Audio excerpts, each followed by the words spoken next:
have a question. 5 gram soil acid extract from iron in 50 ml of HNO3.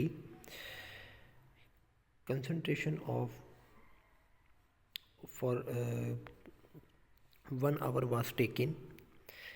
Then 30 ml of distilled water is added. ठीक है. So हमने क्या किया कि आपके पास 5 ग्राम सॉइल एसिड एक्सट्रैक्ट किया आयरन से, उसको 50 ml HNO3 के अंदर डिज़ोल्व कर दिया जो कि कंसनट्रेटेड था, और उसको 1 आवर के लिए जो है रख दिया गया. 30 ml डिस्टिल वाटर जो है उसके अंदर ऐड किया गया एंड फाइनली फिल्टर्ड कर दिया गया इनटू 250 ml वॉल्यूमेट्रिक फ्लास्क के अंदर. सो वॉल्यूमेट्रिक 250 ml बीकर के अंदर 50 मिलीलीटर ऑफ डीओजोनाइज्ड इज़ एडेड. उसको शेक किया गया और 30 मिनट के लिए फाइनली कंटेंट को जो है ट्रांसफ़र कर दिया गया. टेक करने के बाद 500 ml वॉल्यूमेट्रिक फ्लास्क में the concentration of the iron flask is 30 ppm catch concentration of the iron in soil. Initial यानी कि फ़ाइनल आपके पास जो 500 वॉल्यूमेट्रिक फ्लास्क है इसके अंदर ही कंसनट्रेशन आपको गिवन है, और आपको जो है बैक जाना है 5 ग्राम के सॉइल जो ली थी उसके अंदर कितनी कंसनट्रेशन है वो फाइंड करनी है. Okay, so first of all the given data is 30 ppm in 500 volumetric flask, right. So it's mean that कि आपके पास 30 मिलीग्राम है 1000 ml के अंदर जो आपको गिवन कंसनट्रेशन है. अच्छा, ये आपको ppm गिवन है यानी कि उसके अंदर कंसनट्रेशन गिवन है. अगर आप उसके अंदर मिलीग्राम निकालना चाहते हैं सो इट्स मीन डैट कि आपको 500 ml के अंदर मिलीग्राम निकालने पड़ेंगे, और 500 ml के अंदर मिलीग्राम कैसे निकालेंगे, मल्टीप्लाई बाई 500 डिवाइड बाई 1000 इसको करवा दें. सो यूनिटरी मेथड से आपके पास 15 मिलीग्राम 500 ml के अंदर जो कि कंटेंट है वो मौजूद है सॉइल का.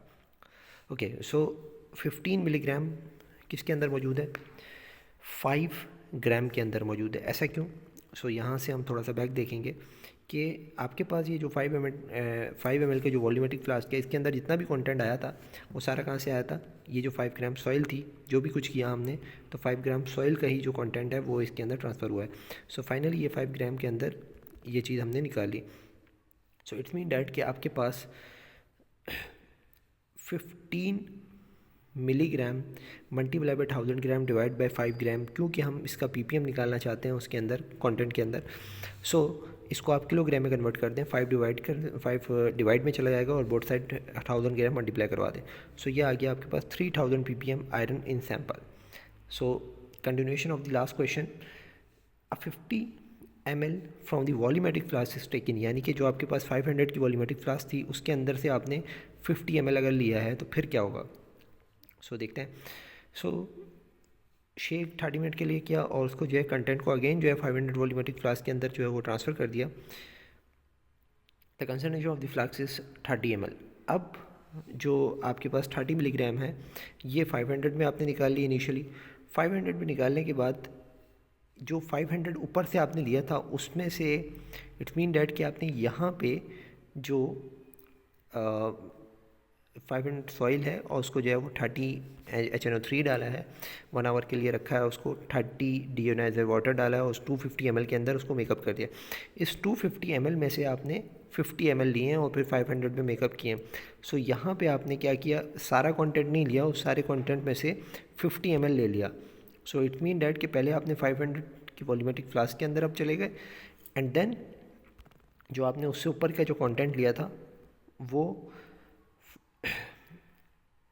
50 ml में से लिया था, यानी कि 250 में से 50 ml निकाल के लिया था.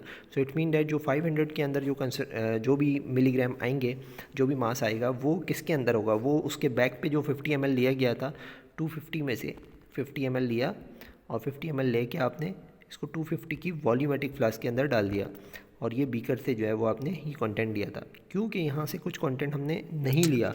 सो इट मीन डैट जो 50 आपने लिया उस 50 को आपने 250 के वॉल्यूमेट्रिक फ्लास्क में, तो इसके अंदर जो चीज़ आएगी वो 50 के अंदर आ रही है एक्चुअली. क्लियर? सो ये जो 50 के अंदर आ रही है और फिर एंड देन आप 250 के अंदर जा रहे हैं. सो 250 को मल्टीप्लाई करवा दें और 50 से इसको डिवाइड करवा दें. सो अब आपके पास जो कॉन्सेंट्रेशन आ गई, जो मिलीग्राम आया, ये 250 ml बीकर के अंदर मौजूद है। जो 250 ml जो बीकर था उसके अंदर आपने 5 ग्राम जो है वो कंटेंट डाला था आयरन का, सॉइल का। सो अब ये आपके पास जो आया है रिज़ल्ट, ये 5 ग्राम के अंदर आया। सो 75 डिवाइड बाई 5 मल्टीप्लाई बाई 1000, सो ये आ गया आपके पास 15,000 ppm in the actual sample.